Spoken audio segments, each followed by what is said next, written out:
नमस्कार, आपका स्वागत है। आप देख रहे हैं लाइव मीडिया न्यूज। अभी आप देख सकते हैं कि मैं हूं गर्दनी बाग और गर्दनी बाग ये धरना स्थल का जगह है।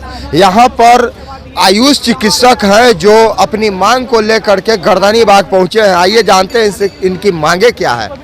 सबसे पहले तब बहुत स्वागत है आपका। Thank you very much. और हम लोग आयुष चिकित्सक हैं। हम लोग BMS, BHMS, BUMS सब चिकित्सक हैं और इसमें PG धारी भी हैं।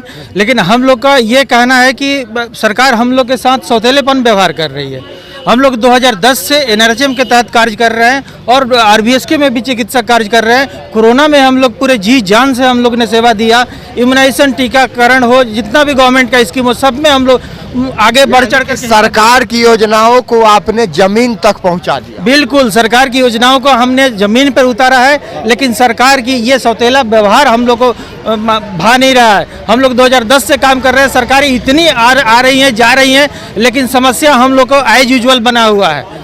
आयुष का वैकेंसी जो आई 2020 में आई, वो सीट 32 से 70 था। उसमें 2 साल के बाद तो हम लोग का वैकेंसी जो आया उसका काउंसलिंग हुआ। काउंसलिंग हुए साल भर हो गया अभी, लेकिन रिजल्ट का प्रकाशन नहीं हो रहा है। 2 साल हो गया काउंसलिंग हुए, लेकिन रिजल्ट का प्रकाशन नहीं हो रहा है। इसलिए हम लोग को मांग है कि जल्दी से जल्दी वो अपना समाधान पूरी कर रहे हैं, स्टूडेंट का नहीं। हम लोग को गुमराह कर रहे हैं। हम लोग का समय इन्वेस्ट कर रहे हैं। हम लोग का यूज कर रहे हैं, छोड़ रहे हैं। अदर स्टेट जितने भी है प्रत्येक वर्ष नई बहाली लाती है आयुष चिकित्सकों की, लेकिन ये बिहार ऐसा है कि 2013 के बाद से कोई बहाली नहीं आया है और 2020 में बहाली आई है, उसको अभी तक पेंडिंग में डाल कर रख दिया गया है। हम लोग का काउंसलिंग फरवरी 2022 में हो गया था। काउंसलिंग 2022 में हो गया था। अभी सरकार कोर्ट में उसको मामला को डालकर रख दिया, लंबी डाल दिया हो रही है। लेकिन हमारे बिहार में ये सिर्फ रुका हुआ है। हमारे बिहार में इसी अंधकार में डाला गया। 3 जगह हो गया है अदर स्टेट में, लेकिन हमारे बिहार में ये काम जो है से रुका है एकदम। कि 3270 आयुष चिकित्सकों की बहाली जो आप 2020 में निकाले थे और अब तक बहाली करने में स्वास्थ्य विभाग और BTSC की लापरवाही की वजह कर अधर में लटका हुआ नहीं हो पाया, जो कि बहुत ही चिंताजनक, खेदजनक है। इससे हमारे बिहार के जो नई जनरेशन है जो इस जॉब का से लाभान्वित हो पाते, वो अब तक जो है इंतजार में वक्त इनका गुजरता जा रहा है और इनकी उम्र भी गुजरती जा रही है। जो कि मैं माननीय नीतीश कुमार महोदय से, माननीय मुख्यमंत्री महोदय से नम्र निवेदन करता हूं कि इस पर अविलंब संज्ञान लेते हुए इस बहाली की प्रक्रिया जल्द से जल्द पूरी की जाए। हम सभी आयुष चिकित्सक गर्दनी बाग पहुंचने का मुख्य उद्देश्य है कि जो पुरानी बहाली जिसका काउंसलिंग हो चुका है उसमें हमारे 2 मुख्य मुद्दा है।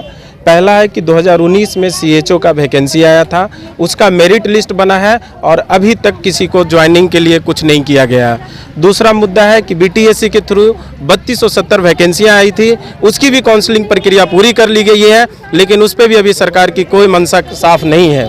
इसके अलावा मेरा तीसरा मांग है कि जो NRHM, RBSK और उप स्वास्थ्य केंद्रों पे जो आयुष डॉक्टरों की बहाल करने की जो खबरें आती रहती है और जो सरकार की जो सोच है उसके प्रति अपनी प्रखर बातें क्यों नहीं रखती है। हम लोगों को जीवन को अधर में क्यों छोड़ रहे हैं आयुष चिकित्सकों को।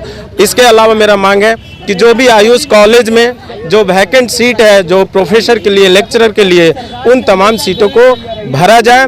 और झारखंड बगल की एक छोटा सा राज्य झारखंड है जहां पे आयुष कम्युनिटी हेल्थ ऑफिसर करके बहाली भी लाई गई 2 बार और लोगों को ज्वाइन कराया जा रहा है। आखिर बिहार सरकार इस पे क्यों नहीं विचार कर रही है? हमें बेरोजगार क्यों छोड़ना चाहती है? हम भी तो उन्हीं का संतान है, इसलिए हमारे प्रति भी उनकी नजरिया अच्छी होनी चाहिए। इसके आप भी उन्हीं का संतान है और बिहार के मुख्यमंत्री भी आयुष चिकित्सकों का ही संतान है कि उनके पिताजी आयुर्वेद का इलाज करते थे और ये पुड़िया बांधते थे। क्या कहना चाहते हैं? नहीं, इसीलिए मैं मुख्यमंत्री से या मुख्य रूप से यह आग्रह करूंगा कि आपने आयुष को बहुत तहे दिल से स्वीकार किया, क्योंकि हर कोई अपने पिता को स्वीकार करता है। आपके पिता भी एक आयुष चिकित्सक थे और आज आप उनके सम्मान करते हैं, उनकी पुण्यतिथि को बहुत सम्मान करते हैं। हम पूरे बिहार वालों सम्मान करते हैं, तो हम लोग आयुष चिकित्सक हैं, थोड़ा हम लोगों के प्रति भी सम्मान दे सरकार, यही मेरा मांग होगा। समाधान यात्रा पर निकले हैं नीतीश कुमार जी और तेजस्वी जी क्या कहना चाहते हैं? समाधान यात्रा की क्या जरूरत है? जो आदमी 17 साल से राज कर रहा हो उनको समाधान यात्रा की कोई जरूरत नहीं है मेरे हिसाब से। अगर वो 17 साल में अच्छा काम किए होते, हम जैसे आयुष चिकित्सकों का अगर काम हो गया होता तो हम लोग को यहाँ खड़ा नहीं होना होता। बात रही जहाँ तक 3270 की, तो ये 18 की बहाली है, 23 होने जा रहा है।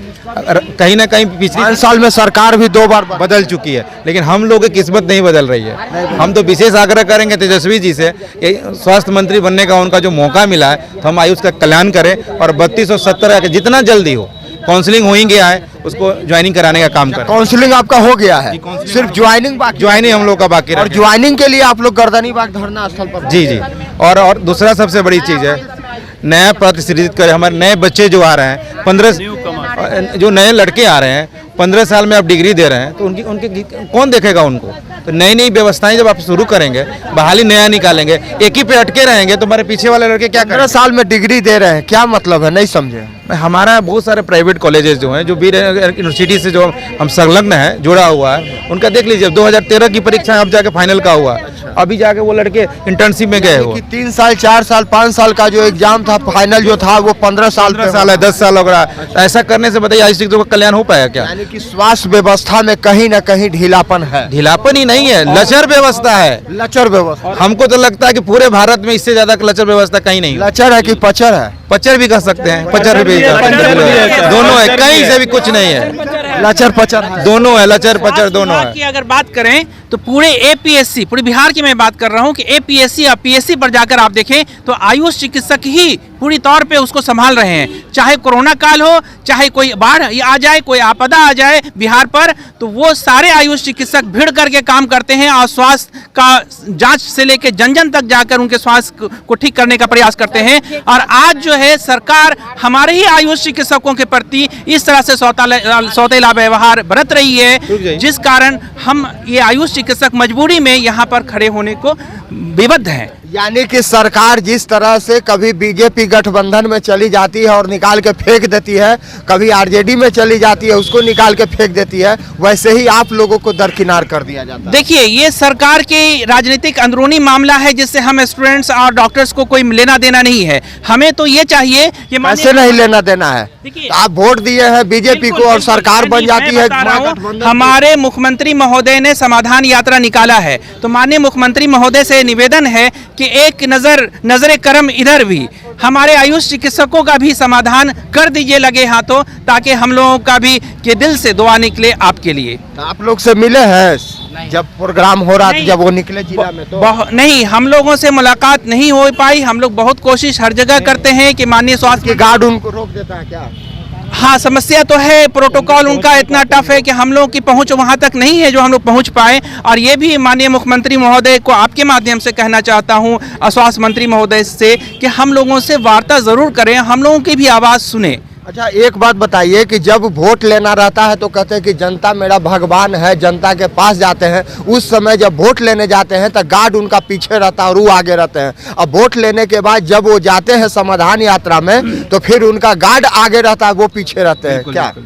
देखिए, अब ये उनके प्रोटोकॉल के मामले में मैं नहीं किसी तरह का एनएसडी। आप भगवान है क्या है? आप पब्लिक है, आयुष छोड़ दीजिए, भगवान है आप। वो कहते हैं कि भगवान है, वोट देते हैं ना। तो हम लोगों को ड्यूटी लगा दी जाती है उनके स्कॉट में। हम लोग स्कॉट उनका किए हैं हर इस आयोजन का, तो स्कॉट करते हैं। तो मैं जॉब में हूँ कॉन्ट्रैक्ट पे, तो स्कॉट जब मैं करता हूँ तो वो जो है तब मुझे भी मिलने का आदेश नहीं है, मुझे भी मिलने का आदेश नहीं है। अच्छा, तो मिलना पॉसिबल नहीं है। देखिए, एक्चुअली इधर आइए ना, कोई बोलने वाला धमाकेदार चाहिए, मेरे साथ कोई जवाब देने वाला आदमी चाहिए। सर, जितने भी, चाहे मध्य प्रदेश की सरकार हो या झारखंड की सरकार हो, कोई भी, बिहार के अलावा कहीं भी कोई भी सरकार हो, ठीक है, कोई भी सरकार हो, आप आयुष की बहालियां हर महीने कर रही हैं। कोई भी सरकार, अभी देखिए झारखंड में बहाली आई है 400 या कुछ वैकेंसी हर महीने। आप इस राज्य में, इस देश में रहते हैं? बिल्कुल रहते हैं। तो फिर आपको क्यों नहीं किया जाता? यही इसी बात का दुर्भाग्य यही लेकर के तो हम लोग यहाँ पहुँचे हैं कि आखिरकार सवाल सरकार से यही है हमारे कि आखिर हमारे साथ ऐसा बर्ताव क्यों किया जा रहा है। भारत में न बिहार पड़ता है कि बिहार में भारत? नहीं, भारत में ही बिहार है। अच्छा, बिल्कुल, लेकिन ऐसे लग रहा है कि बिहार है ही नहीं भारत। और राज्यों को को मिलता है, आप लोगों को क्यों नहीं मिलता है? वजह यही क्या है?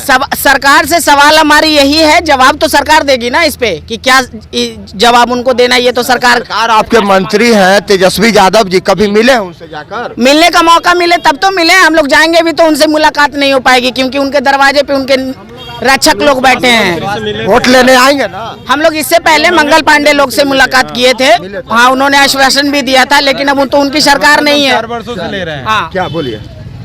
आप लोग जैसे आप लोगों ने कहा अभी कि स्वास्थ्य मंत्री हमसे मिलने के लिए, स्वास्थ्य मंत्री हमसे तभी मिलते हैं जब हमसे वोट मांगने आते हैं, लेकिन उस समय हम लोग भगवान होते हैं, लेकिन जब वो इलेक्शन जीत जनता मालिक होता है। जनता मालिक तब तक होती है जब तक उनसे वोट लेना होता है, लेकिन वही जब मालिक जब वो सरकार में आ जाते हैं तो जनता उनकी नौकर हो जाती है। नौकर मालिक हो जाता है, मालिक नौकर हो जाता है। जी हाँ, इसीलिए तो हम लोग रोड पे हैं, इसीलिए तो हम लोग रोड पे। अगर हम लोग मालिक बनते तो आज हम लोग भी कहीं कुर्सी पे बैठ करके जनता की सेवा में लगे रहते हैं, लेकिन वो खुद को जनता की सेवक मानते हैं, ना कि हमें तो रोड पे नौकर ही समझते हैं, लेकिन इलेक्शन जब आएगा हमें भगवान मानने लगेंगे। आप टैक्स देते हैं तो सरकार लोगों को वेतन देती है, कर्मचारियों को, तो कहीं ना कहीं जनता जनार्दन का बहुत बड़ा सहयोग होता है। वो सहयोग होता है, ठीक है, वो सहयोग होता है, लेकिन वो सहयोग होता है, लेकिन हमारे लिए क्या है? हम युवा पीढ़ी, हम आयुष चिकित्सक के लिए क्या है? कुछ नहीं है, कुछ भी नहीं है। हमारा सरकार से एक ही मांग है, आयुष चिकित्सकों के लिए पिछले 24 सरकार किसी की भी हो, चाहे वो बीजेपी की हो, आरजेडी की हो, जेडीयू की हो, महागठबंधन की सरकार हो, हम लोगों का आयुष चिकित्सकों का सिर्फ यही सवाल है, परमानेंट बहाली 1994 के बाद हम लोगों के लिए क्या किया? किसी ने, सरकार ने हम लोगों के लिए क्या किया? अच्छा, क्या उप मुख्यमंत्री हैं और स्वास्थ्य मंत्री हैं तेजस्वी यादव, क्या मांग करते हैं आप लोग? हम स्वास्थ्य मंत्री, माननीय स्वास्थ्य मंत्री जी से यही मांग करते हैं, अविलंब जो हमारी बहाली 2020 से लंबित है उसे पूरी करें, और साथ ही साथ 2013 के बाद जो सीएचओ की बहाली, जैसे आरबीएसके की बहाली, एनएचएम की बहाली, जो भी अभी तक कितनी भी सारी बैठकें होती है, लेकिन आयुषों की बहाली का उसमें जिक्र तक नहीं किया जाता है। आयुषों की बहाली का जिक्र तक नहीं किया जाता है।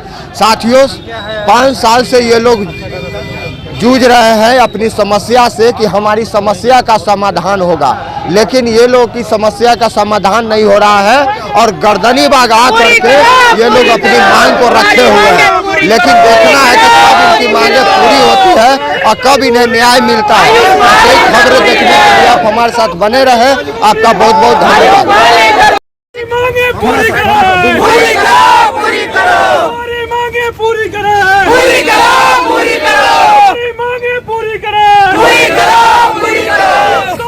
मजबूरी